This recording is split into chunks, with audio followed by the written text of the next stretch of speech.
Assalamualaikum warahmatullahi wabarakatuh. Salam Nusantara, salam sejahtera untuk kita semuanya. Salam, Om Swastiastu, Namo Buddhaya, salam kebajikan, rahayu. Bismillahirrahmanirrahim. Alhamdulillahi Rabbil Alamin. Allahumma sholli ala Sayyidina Muhammadin wa ala alihi wa sahbihi ajma'in. Amma ba'du. Saudara-saudaraku sebangsa setanah air yang saya cintai, saya banggakan. Bertemu lagi dengan saya, Agus Mar dari lereng Gunung Slamet di Banyumas, Jawa Tengah. Hari ini hari Jumat tanggal 3 Maret 2023. Hari ini berita media kita, baik media mainstream maupun media sosial, masih diributkan pro kontra terkait dengan putusan Pengadilan Negeri Jakarta Pusat yang sangat kontroversial. yakni keputusannya kemarin menghukum KPU untuk membayar denda sekian ratus juta rupiah terkait pelanggaran administrasi yang dilakukan kepada Partai Prima. Ini palunya hakim ya. Kalau itu masih bisa kita terima. Nah, vonis yang tidak bisa kita terima dengan akal sehat adalah menghukum KPU untuk menunda pemilu 2024 pada tahun berikutnya. Hitungan tahunnya mundurnya berapa bulan, kalau tidak salah ya sekitar 1,5 tahunan. Ini keputusan ini yang membuat dunia perpolitikan kita gonjang-ganjing. Ini memang menurut saya keputusan yang luar biasa gegabah. Keputusan yang sangat beresiko menimbulkan kegaduhan politik di tanah air ini. Sejauh mana otoritas pengadilan negeri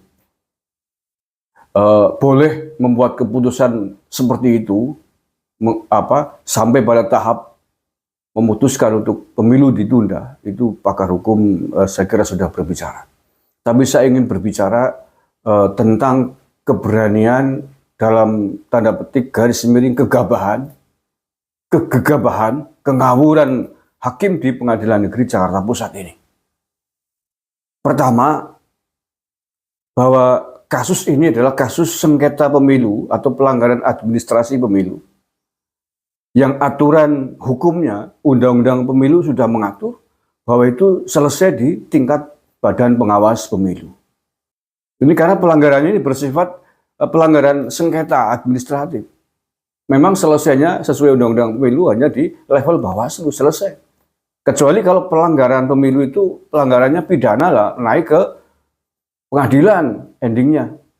Bawaslu godok pelanggaran itu, kemudian lanjut ke kepolisian, terakhir eksekusi di pengadilan kalau pelanggaran pemilunya bersifat pidana pemilu. Misalkan pelanggaran tentang money politik, ada partai atau calon legislatif melakukan money politik, dilaporkan ke Bawaslu, Bawaslu kemudian memprosesnya, dilanjutkan ke polisi sampai ke pengadilan.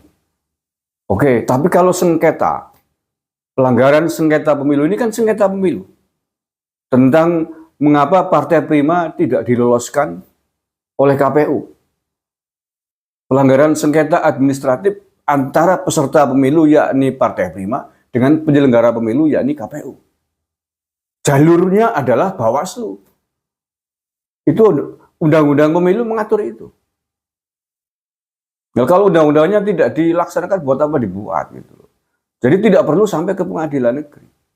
Satu itu ya, ini kengawuran yang terjadi. Yang kedua, keberanian, kegabahan, palu gede-geduk untuk memutuskan sebuah keputusan yang sangat berisiko menimbulkan kegaduhan politik di tanah air ini. Sementara putusan itu juga tidak pernah diatur oleh undang-undang. Saya pernah menjadi pengawas pemilu. Mengapa, mohon maaf saya bisa ikut ngomong begini. Penundaan pemilu itu yang melakukan ya hanya KPU, penyelenggara pemilu. Atas beberapa kasus hukum yang ada yang melatar belakanginya.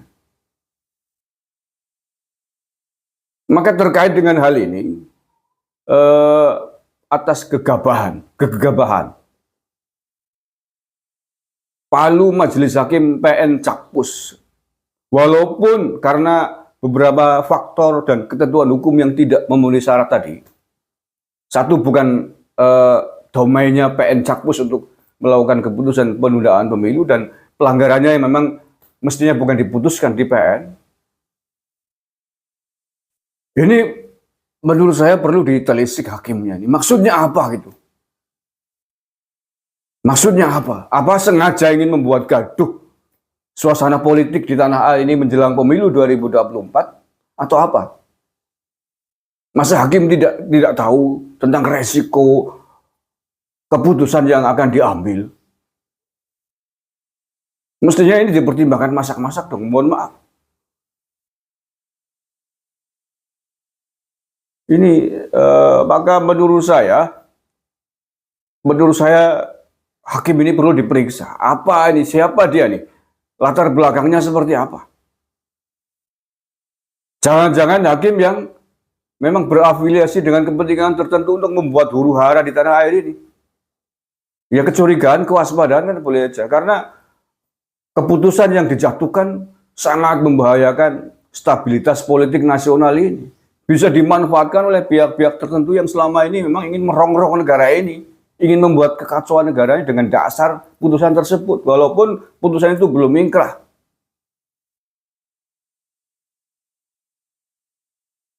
Tapi Palu hakimnya ini, keputusan hakimnya ini yang sudah menjadi sumber konflik, sumber kegaduhan yang luar biasa. Nah, oleh karena itulah, kalau perlu bahkan menurut saya perlu dipecat ini hakim. Karena mengabaikan dampak buruk yang lebih besar atas keputusannya itu. Siapa yang berwenang memecat hakim? Ya mungkin komisi yudisial, atau kalau tidak salah saya pernah membaca ada komisi yudisial dan Mahkamah Agung kan punya majelis kehormatan hakim MKH. Saya kira perlu memanggil hakim ini, diperiksa, ditelusuri apa dan seperti apa reputasinya, rekam jejaknya, kegiatannya di balik layar, dengan siapa komunitas mereka, sehingga berani-beraninya membuat keputusan yang berpotensi membuat negara ini kacau, yang berpotensi membuat negara ini gaduh pada keputusan pada keputusan yang bukan menjadi kewenangannya, yang bukan menjadi otoritasnya. Menunda pemilu itu keputusan otoritasnya ada di tangan KPU, bukan hakim tingkat pengadilan negeri. Jadi proses sengketa administrasi biasa, sengketa antara partai prima dengan KPU. Loh, kok kemudian yang dihukum seluruh partai politik, yang dihukum KPU, yang dihukum penyelenggara pemilu, nasib pemilu yang akan menentukan bangsa dan negara ini kan nggak masuk akal. Dari situ aja udah kelihatan. Kalau vonisnya KPU didenda 1 miliar, 10 miliar, oke, kalau memang itu memenuhi ketentuan-ketentuan hukumnya ada. Kalau itu pelanggarannya pidana. Ini bukan pidana, Mas. Ini pelanggaran administrasi, pelanggaran sengketa.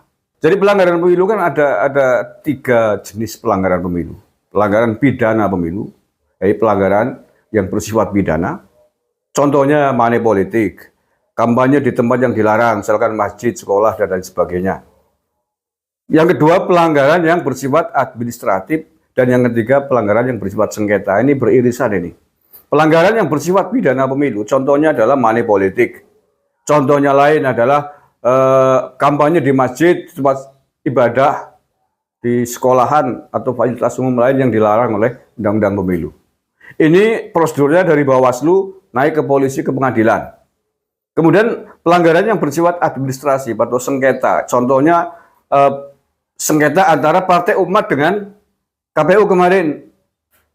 Termasuk ini sengketa antara Partai Prima dengan KPU. Ini aturannya, prosedurnya, Undang-Undang Pemilu mengatur selesainya hanya di tingkat Bawaslu, selesai cukup. Kayak kemarin kan Partai Umat kan begitu. Bawaslu memutuskan jebret, selesai. Eksekusi KPU melaksanakan hasil keputusan Bawaslu. Nah, ini pelanggaran sengketa administratif, kok larinya ke pengadilan negeri? Maksudnya apa? Dan kewenangan mana, undang-undang mana yang mengatur, menentukan bahwa pengadilan negeri Jakarta Pusat punya kewenangan keputusan menunda pemilu? Nggak ada, Mas. Maaf, saya orang gunung aja bisa ngomong begini kok. orang lereng Gunung Slamet. Masa di tingkat Jakarta tidak bisa menganalisis ini. Maka terakhir, sekali lagi saya